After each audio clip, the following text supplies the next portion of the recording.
آج کے دن یعنی 23 جون 1757 عیسوی میں کولکتہ سے 70 میل کے فاصلے پر دریائے بھاگیرتھی کے کنارے قاسم آباد کے قریب بنگال کے نواب سراج الدولہ اور انگریز جنرل رابرٹ کلائیو کے درمیان جنگ پلاسی لڑی گئی۔ اس جنگ میں رابرٹ کلائیو اپنی 3000 کی فوج لے کر نواب پر چڑھ آیا۔ اس کی فوج صرف 500 گوروں اور 2500 ہندوستانیوں پر مشتمل تھی اور نواب سراج الدولہ کی فوج تقریباً 50,000 پیادوں، 18,000 گھڑ سواروں اور 55 توپوں پر مشتمل تھی، لیکن نواب سراج الدولہ کی فوج کا ہر حصہ اس کی فوج کے سردار میر جعفر کی زیر کمان رابرٹ کلائیو سے مل چکا تھا۔ اسی لیے نواب سراج الدولہ اس جنگ میں ناکام ہوئے اور میر جعفر کے بیٹے میران کے ہاتھوں قتل ہوئے۔ میر جعفر تاریخ کا بہت بڑا غدار ہے۔ نواب سراج الدولہ کی موت کے بعد میر جعفر بنگال کا کٹ پتلی نواب بنا۔ میر جعفر کی تقرری کا فرمان کٹ پتلی شہنشاہ دلی سے پہلے ہی حاصل کیا جا چکا تھا۔ پلاسی کی جنگ میں انگریزوں کی جیت ہندوستان میں برطانوی راج کی ابتدا تھی۔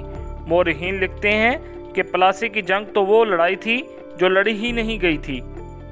علامہ اقبال علیہ رحمہ نے بھی کہا تھا، بنگال سے میر جعفر اور دکن سے صدق پر انسان، دین اور وطن کو شرم آتی ہے۔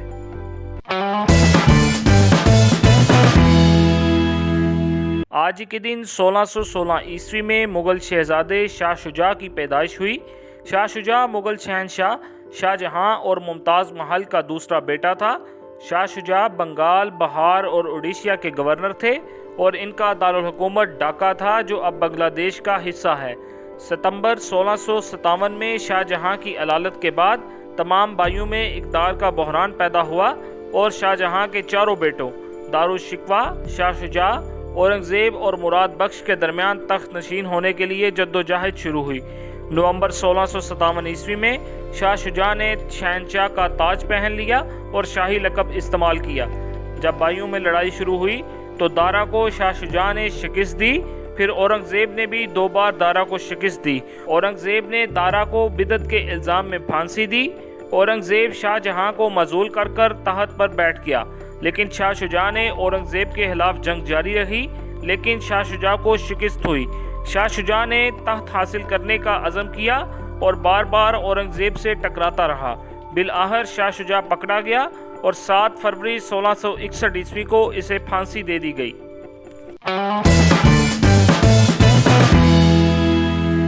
آج کے دن 1761 عیسوی میں بالاجی باجی راؤ عرف نانا صاحب کا انتقال ہوا۔ بالاجی باجی راؤ مرہٹہ سلطنت کے پیشوا تھے۔ پہلے مرہٹہ سلطنت کے اختیارات چھترپتی کے پاس ہوتے تھے، لیکن بالاجی باجی راؤ نے کٹ پتلی چھترپتی بنا دیے اور چھترپتی کے اختیارات محدود کر کے پیشواؤں کے ہاتھ یعنی اپنے پاس لے آیا۔ بالاجی باجی راؤ اپریل 1740 عیسوی میں اپنے والد باجی راؤ اول کے انتقال کے بعد پیشوا بنے۔ چھترپتی شاہو نے بالاجی باجی راؤ کو پیشوا کا منصب ادا کیا۔ بالاجی باجی راؤ کے دور اقتدار میں پیشوا فوجی جرنیل کم اور سرمایہ کار زیادہ ہو گئے تھے۔ بالاجی باجی راؤ اپنے والد باجی راؤ اول کے برعکس فوجی جرنیل بھی کم تھے۔ بالاجی کے دور حکومت میں کچھ عدالتی اصلاحات ضرور ہوئی تھی، لیکن اس کا سہرا بھی سداشیو راؤ بھاؤ کے سر ہے۔ بالاجی باجی راؤ نے شمالی ہندوستان میں احمد شاہ ابدالی کے حملوں کو زیادہ سنجیدہ نہ لیا، اسی لیے پانی پت کی تیسری جنگ میں مرہٹوں کو شکست فاش ہوئی اور مرہٹہ سلطنت کا آفتاب بھی غروب ہو گیا۔ پانی پت کی تیسری لڑائی میں مرہٹوں کو سخت نقصان ہوا۔ اسی صدمے میں کچھ ہی ماہ بعد 23 جون 1761 عیسوی کو بالاجی باجی راؤ کا انتقال ہو گیا۔